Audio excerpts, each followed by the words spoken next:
الحمد لله نحمده ونستعينه ونستغفره ونعوذ بالله من شرور أنفسنا ومن سيئات أعمالنا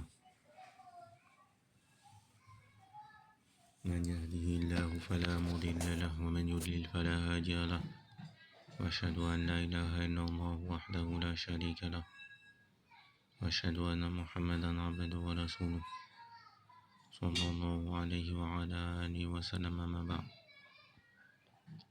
ولادة رسول الله صلى الله عليه وسلم, la naissance du prophète صلى الله عليه وسلم.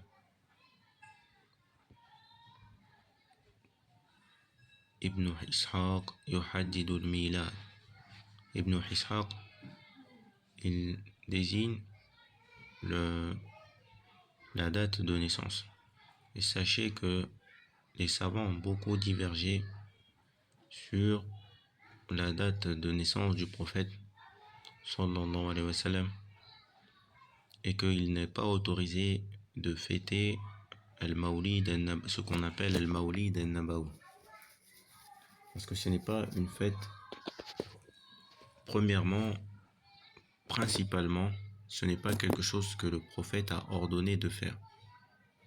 Donc, de ce principe, on s'arrête ici et on ne fête pas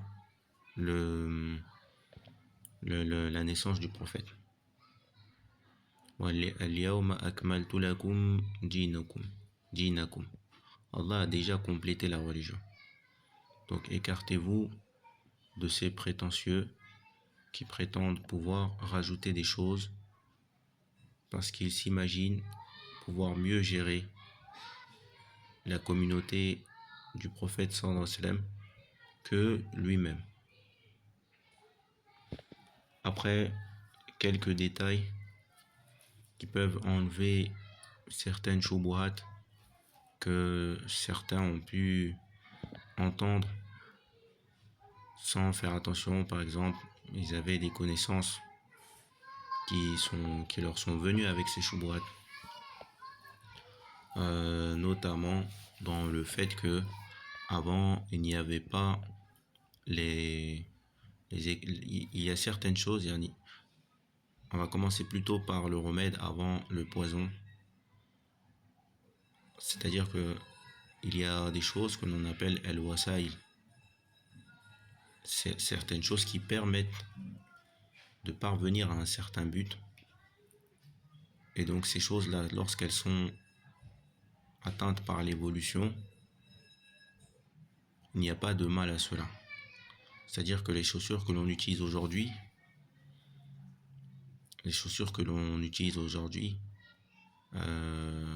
el-wasail ad-dunyawiya, les choses qui permettent de parvenir à un but parmi les choses de la dunya,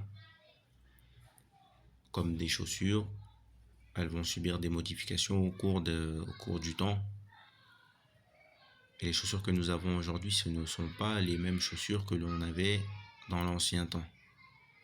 Il y a même des personnes qui ont inventé je ne sais pas comment on appelle cela, ça permet de courir plus vite.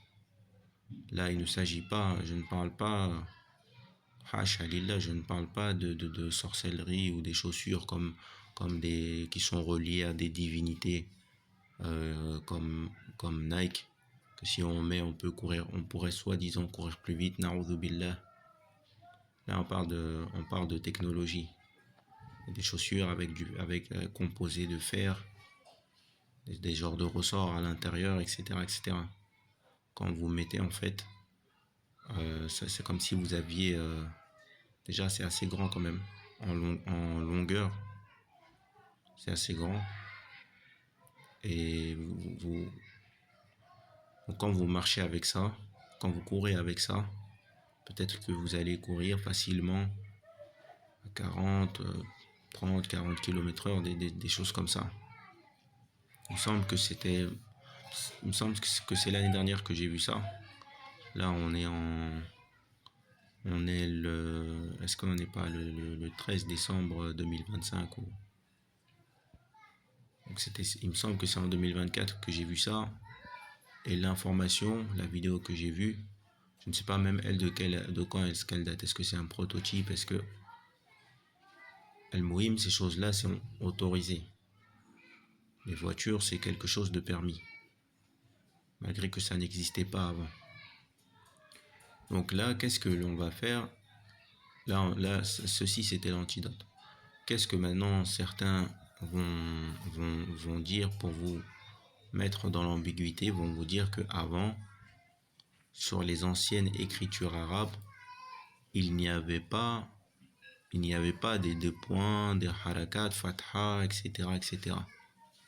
Et donc, à cause de cela, ils se sont permis, puisqu'il y a eu le développement dans l'écriture, ils se sont permis de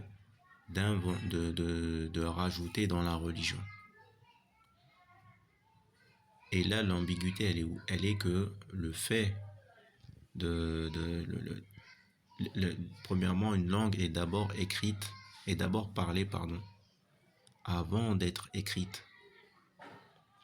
Donc le prophète, sallallahu alayhi wa sallam, il n'a pas imposé, yani, de rester sur la même écriture. De toute façon, une écriture, elle se développe. Elle doit se développer. Donc les êtres humains, en premier, ils parlent. À supposer qu'on prendrait 10 000 enfants, on les laisserait sur une île, ils finiraient par développer un langage. Un langage finirait par se développer chez eux en premier, et une fois que les mots, ou une fois que l'écrit deviendra quelque chose dont ils ont besoin, vraiment, il y en a en grande quantité, dans les choses de leur vie courante, c'est là qu'ils vont chercher à le développer, à lui donner des symboles, à modifier ces symboles, à rajouter avec le temps. Donc, lorsque les pays musulmans ont été colonisés, ils ont cherché à effacer la langue arabe, et le niveau d'arabe a vraiment chuté, chuté complètement chez les musulmans, et ils ont dit qu'il fallait trouver une solution pour pallier à ce chutement. Donc ils ont pensé même à écrire l'arabe avec les lettres latines. Et d'autres, dans ce qui est rapporté dans l'histoire du monde musulman, d'autres ont réfléchi, et c'est à ce moment-là qu'ils ont ils ont mis les harakat, fatha, kasra, etc., etc. Car avant, le niveau était suffisant pour que les gens arrivaient à comprendre du contexte. Ils étaient assez forts en arabe pour que si on leur donne un texte, même s'il n'y a pas de harakat, même si il n'y a pas les points, ils savent quelle est la chose qui est écrite. Et ça également, c'est lorsqu'ils avaient choisi un mode de vie, qui est le fait d'avoir le mode de vie en arabe exclusivement. La recherche de l'indépendance était très très forte. Et il n'y a pas de doute qu'un peuple ne peut pas se développer s'il n'a pas sa propre langue. Parce qu'il sera toujours dépendant d'un autre peuple. Il faudra qu'il aille chercher des dictionnaires, il faudra qu'il aille chercher des mises à jour de dictionnaires. Il ne pourra pas lui s'imposer pour dire que moi j'ai vu telle chose, à ajouter pour faciliter ou pour etc. etc. Il n'a pas la parole en fait. Et également pour les nouvelles sciences, et ça va également causer un gros problème. Il va devoir avoir un excellent niveau dans la langue d'autrui, et son niveau va diminuer dans sa propre langue. C'est-à-dire que on constate l'évolution des voitures, électriques. On constate l'évolution sur la quantité de fabrication. On trouve des évolutions sur la diminution du coût, etc. dans tout type de domaine. Mais ceci se fait à travers la langue. Pour la mécanique automobile, pour les composants d'une voiture, chaque pièce ou la majorité des pièces ont un nom qui est distinct. Lorsque, par exemple, on va prendre, peu importe, une ethnie fabrique des voitures, un pays fabrique une voiture, chaque pièce, il va lui donner un nom qui sera raffilié à un nom qui existait déjà dans la langue, pour que les fabricants, lorsque ils reçoivent, pour que lorsque les fabricants vont fabriquer la voiture, ce soit plus facile pour eux. Les assembleurs ou les mécaniciens, ce sera beaucoup plus facile pour eux parce que chaque nom sera raffilié à quelque chose qu'ils connaissaient déjà. Seulement en l'ayant entendu, ils vont être en mesure à peu près de comprendre déjà à quoi est-ce que ça pourrait servir. Mais ils vont également être en mesure de le mémoriser plus facilement. Comme l'étrier de frein, comme l'étrier de frein dans une voiture, on utilisait déjà le mot étrier. Des fois, carrément, on reprend un mot qui existait déjà au lieu d'en inventer un autre de la même famille. Au lieu de l'étrier qui était à l'époque avec les chevaux. Le fer dans lequel il me semble qu'on plaçait le pied. Donc là également, donc avec tout ça, on voit que le développement n'est pas possible pour un peuple lorsqu'il n'a pas sa propre langue, lorsqu'il ne gère pas son monde à 100%. Et c'est pour ça que, également, on appelle le monde arabe. Parce que les gens qui s'opposent aux Arabes, ils montrent aux gens que les Arabes ont leur propre monde. Attention, ils sont en train de construire leur propre monde. Vous êtes à l'extérieur, ils sont vos ennemis. Voilà, c'est ça qu'ils sont en train de faire. Et eux, derrière ça, ils sont en train de créer leur monde. Et les gens viennent se soumettre à leur monde. Et c'est eux qui sont au contrôle de ce monde-là. Donc attention, très très attention. Il faut faire très très attention à la manière dont on s'organise. Alhamdulillahi Rabbil Alamin. On a une organisation prophétique. On a l'organisation du ciel. Le travail est déjà prémâché, donc il faut aussi accrocher. Donc ce que dit Ibn Ishaq, donc pour terminer par rapport à al-Mawlid al-Nabawi, donc c'est ça qu'elle disait que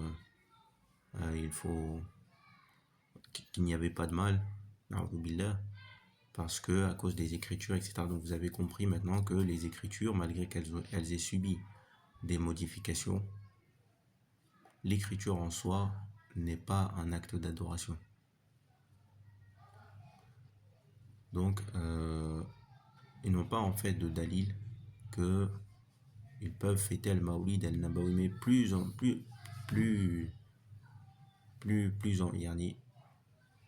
en allant plus loin que ça. En fait, il s'agit de personnes qui mangent l'argent au nom de la religion. Sauf que si ils venaient manger l'argent directement comme ça, les gens n'auraient pas donné. Lorsqu'ils vont dire, voilà, on fait la fête du prophète pour X raisons, et que beaucoup de gens dans beaucoup de pays, ils ne savent pas lire, ils ne savent pas écrire, n'ont pas de connaissances pour se défendre. Donc c'est là qu'on va réussir à rassembler du monde. On va profiter pour faire des récoltes. Ils vont profiter pour vendre à manger ou en fonction de là où ils gagnent le plus. Si faire des récoltes ça rapporte plus, ils vont faire des récoltes et puis ils vont donner un peu. Ils vont offrir à manger gratuitement. Si ça rapporte pas assez, ils vont faire des récoltes. En même temps, ils vont vendre un peu à droite à gauche. Ils vont vendre des habits, il faut s'habiller pour la fête. Allahul Musta'an. Ils vont pousser les femmes à sortir. Donc, ils vont pousser les femmes à sortir sans leur tenue légiférée. Ils vont vendre toutes sortes d'habits des habits, des habits avec lesquels vont s'embellir les femmes. Yani c'est vraiment la fitna. C'est pour ça que Nasrallah salamata wal afiya. Et pour ceux qui malheureusement ont déjà participé à, à,